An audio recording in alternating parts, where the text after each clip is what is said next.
What's up, everyone, and welcome back to the channel. So there's a few things I want to touch on in this video. Obviously, the big win in the Copa del Rey against Valencia, but I don't want to necessarily analyze this match too much. They just completely dominated them, and I don't want to overhype performances or criticize players in this type of match. I just think it's kind of irrelevant. But I do want to touch on one specific thing that is a trend that I keep seeing related to Robert Lewandowski, so I will touch on that.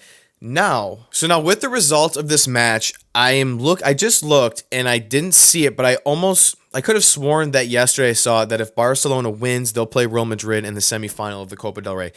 Being that Barcelona already beat them twice, dominated them twice this season, for me it's a chance where, wow, we get to beat Real Madrid or have a chance to beat Real Madrid again this season, but you're now going to play them a fourth time in La Liga. I'm confident in this Barcelona squad. But I also have the confidence that Real Madrid, when they need to, usually comes in clutch and in, big moments in La Liga, because that's towards the end of the season.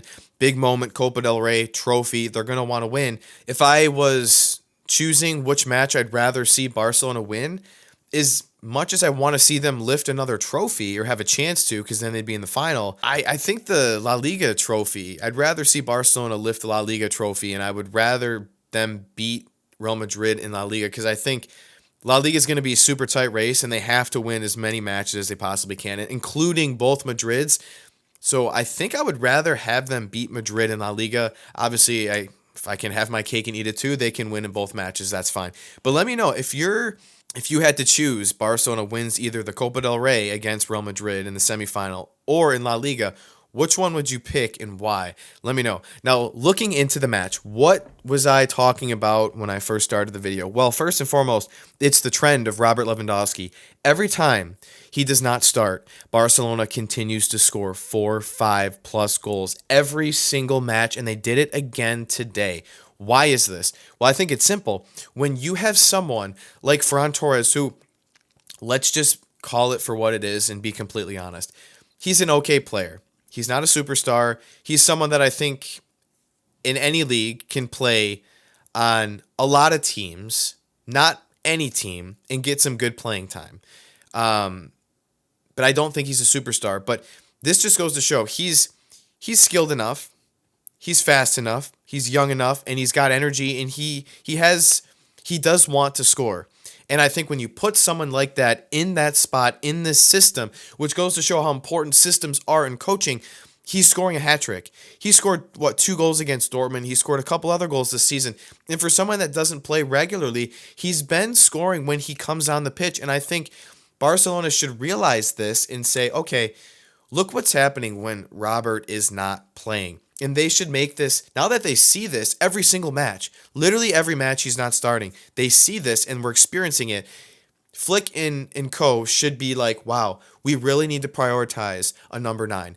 I don't want to keep Ferran Torres. I don't think that's the long-term solution. Yes, I think it would work with most, I think in the system with the players around them, I think it would work where they would be successful in most matches, and he would score 20 plus goals. I would guarantee that he would score 20, 25 goals if he started most matches. I think this just goes to show getting someone, even if it's not Victor Gyökeres or Erling Haaland or whoever, a big name, getting a Jonathan David would be fine because they're fast, strong, and they'll make runs. Look what happens when you have 3 players that can move off the ball, that will make runs, that are quick, they're pretty fast. Lamine Yamal, Rafinha, Ferran Torres, they will all make runs. Rafinha can cut inside. He can even switch and swap at times with Ferran Torres, because Ferran Torres, he's played a winger most of his career. He can drift out wide on the left or on the right. It doesn't matter. And I think it's so hard for opponents to defend because they don't know what to expect. When you have Lewandowski sitting in the box,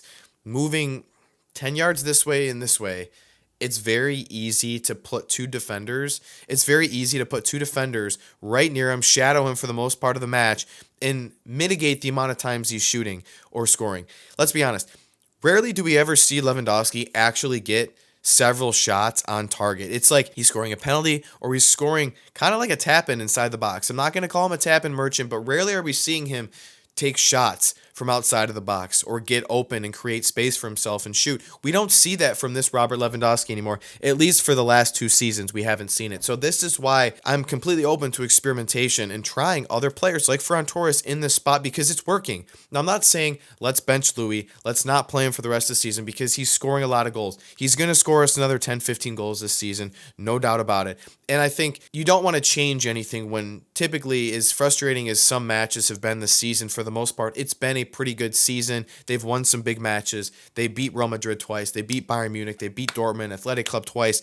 They're doing some really good stuff. And I think if you take Lewandowski out of the picture, obviously I didn't think they were going to do that regardless, it takes away some of the chemistry and what they've trained for the entire season. So no, keep him and utilize this, what you've been doing. But I think at least take him off when he's not doing anything or if he's not scoring. At least we know what can happen if you replace him. A lot of good can happen. So I think this is an eye-opener because it's happening every single match now where Lewandowski is not starting and someone else is starting and they score a ton of goals. Not necessarily just the person replacing it, but the team in general is performing well. So I think this is a wake-up call, and I would go after and try and find someone that's not afraid to make runs, that's not afraid to actually rotate with another player that can drift out wide and not, oh, okay, they just have to play kind of in the center of the pitch, in the box, and are just going to poach the entire match.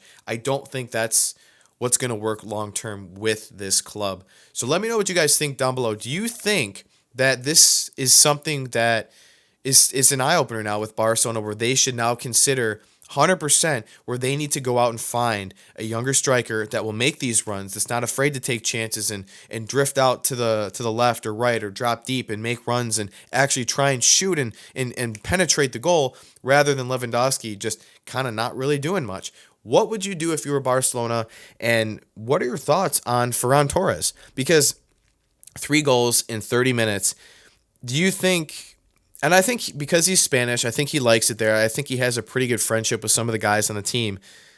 Do you think that Ferran Torres, I think he's fine playing at Barcelona and being a substitute. I think he's 100% cool with that. Would you keep him or would you try and potentially get him off the team? I think that's a kind of a different conversation, but I would be interested to hear what everyone has to say because if he's fine with being a substitute and we're not paying him too much, I don't necessarily have a problem with him being here because in the system, he's shown several times that he can come in clutch and he can score a couple goals. So I'm fine with it. But I would like to see like a Jonathan David signing, Victor Gyökeres, Erling Haaland. Honestly, sure, it'd be cool. That's never going to happen. And they just need to get into a better financial situation anyways. So let me know, what are your thoughts on the match, but more importantly, the situation that Barcelona's in with Lewandowski and how they're always scoring when he's not playing, and then with Ferran Torres, and then what are your thoughts on the Barcelona versus Real Madrid, another El Clásico in the Copa del Rey semifinal, assuming I think that's correct, that in La Liga. What are your thoughts? Can Barcelona win both matches? But if you had to choose and they can only win one, what would you choose and why? Thanks for watching, everyone. I'll see you guys back here next time. Peace.